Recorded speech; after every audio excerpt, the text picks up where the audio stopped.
جماعت احمدیہ کی تاریخ اس بات کی گواہ ہے کہ حضرت مسیح موعود علیہ الصلوۃ والسلام نے جو سلسلہ احمدیہ کی کامیابی اور خلافت کے نظام کے جاری رہنے کا فرمایا تھا، یہ خوشخبری دی تھی، اس کا ایک ایک لفظ سچ نکل رہا ہے۔ دشمن نے خلافت اولیٰ میں سمجھا کہ ایک بڑی عمر کا کمزور شخص خلیفہ بنا ہے، اب جماعت ختم ہوئی کہ اب ختم ہوئی، لیکن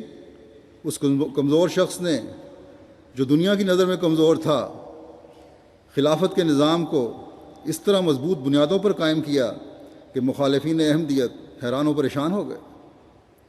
پھر خلافت ثانیہ کا دور آیا تو یہ سمجھے کہ ایک نوجوان ہے، اس نے جماعت کو کیا سنبھالنا ہے، اور اس پر مستضاد یہ کہ جماعت کے بہت سے سرکردہ افراد جو تھے حضرت خلیفۃ المسیح ثانی کی خلافت کا انکار کرتے ہوئے خلافت کی بیعت سے باہر نکل گئے۔ لیکن خلافت ثانیہ کا 52 سالہ دور گواہ ہے کہ دنیا میں جماعت کی ترقیات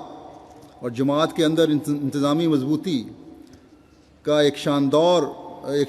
دور ثابت ہوا۔ وہ دور پھر خلافت ثالثہ کا دور آیا تو جہاں خدمت انسانیت کے نئے راستے کھلے، جماعتی ترقیات نے نئی راہیں دیکھی، وہاں مخالفین احمدیت نے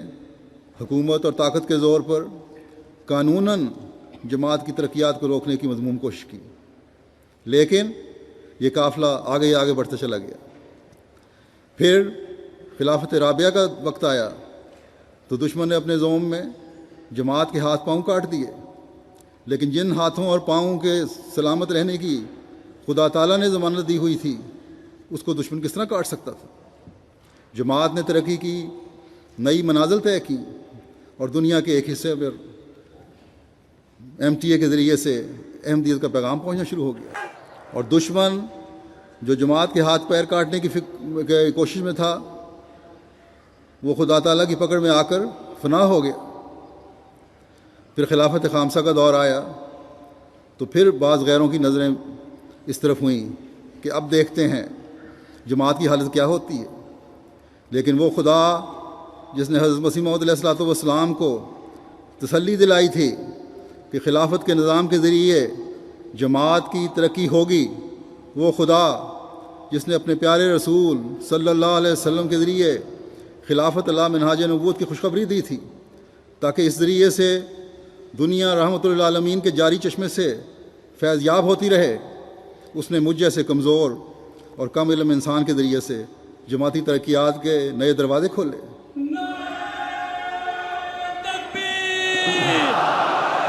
اسلام احمدیہ حضرت محمد مصطفیٰ رحمت للعالمین غلام احمد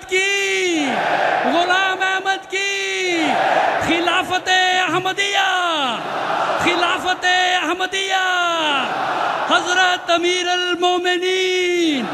حضرت خلیفۃ المسیح الخامس رحمت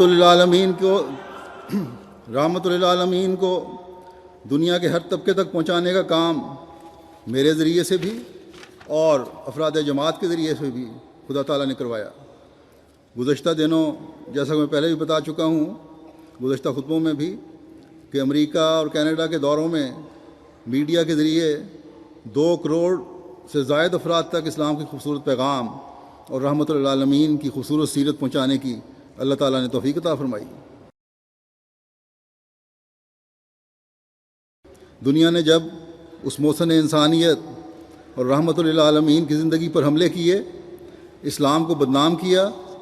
تو اللہ تعالیٰ نے اس کا جواب دینے کے بھی نئے راستے کھول دیے، نئے راستے سمجھائے، نئے طریقے سمجھائے۔ اسلام کی امن پسند اور بھائی چارے کی تعلیم کو دنیا کو بتانے کی بھی توفیق ملی۔